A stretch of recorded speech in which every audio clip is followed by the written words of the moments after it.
It was very wonderful to see them go through the order of the inauguration.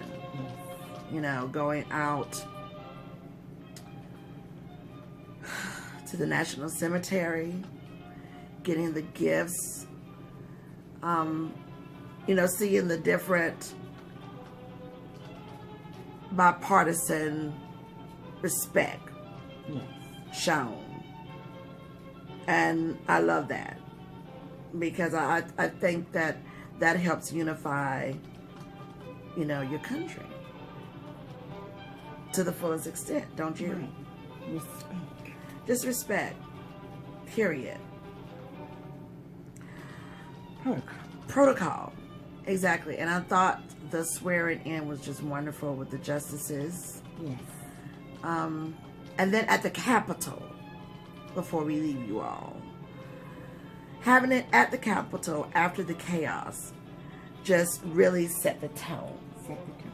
It really Wonderful. set the tone for America. It set the tone for others who are around America and, you know, in other countries who sent their well wishes and stuff like that to the new president. It was just wonderful. And it was also wonderful, we shall say that forevermore, because that's what we do.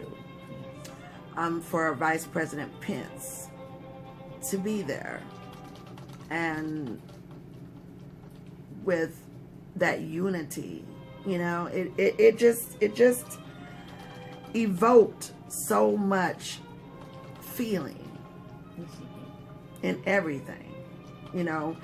And to see the marching of the bands, also the signing in with the different pins that they showed in the coverage for President Joe Biden, and getting those pictures of the president, vice president, seeing his family flank him. You know, it was just wonderful. And it showed a true testament, even before that, of the people who have lost their lives in COVID. How they went out there with the lights. That was on yesterday. Wonderful. Just to bring about healing. Healing to the And that nation. is what's important. We truly are a family of service, just like so many others. And as I tell people, I think that the tradition carries on with our family just like it does with others. We have always been a family of service, and we've always been a family in politics. And we must give a shout out to my grandfather, my mother's father. He was the commissioner of elections in South Carolina under Governor Dick Riley, and just always in politics and with everything. And we don't always try to show say too much of different locations, you know, because we have crazy people out there. Mom tends to forget that sometimes, but you know, we don't share like locations and stuff like that, Dolly, too much. But he was always about conversation, both him and my grandmother, about educating yourselves and being in service, and, you know, just doing what you needed to do for the greater good of your country in whatever capacity that you do. So I thought that was really, really great. Yes.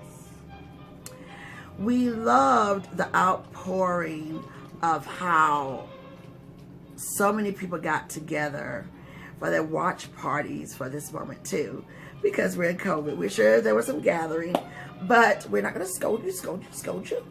Not at all. But there was a lot of watch parties virtually. That was really, really good. Yes. I thought it was great. And then you had social media that did great coverage wherever you wanted to tune in.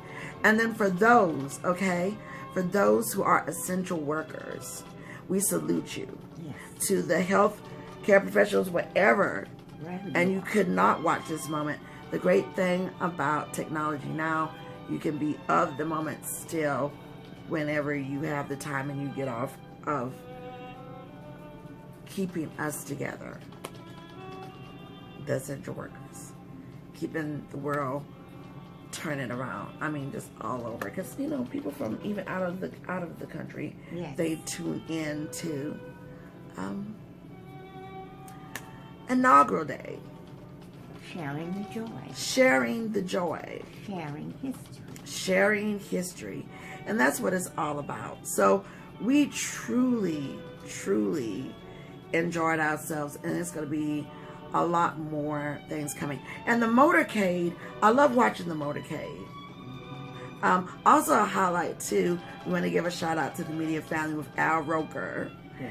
Al Roker, President Joe Biden did go directly to Al, and I thought that was so cool. Okay, now those are the moments that you be like,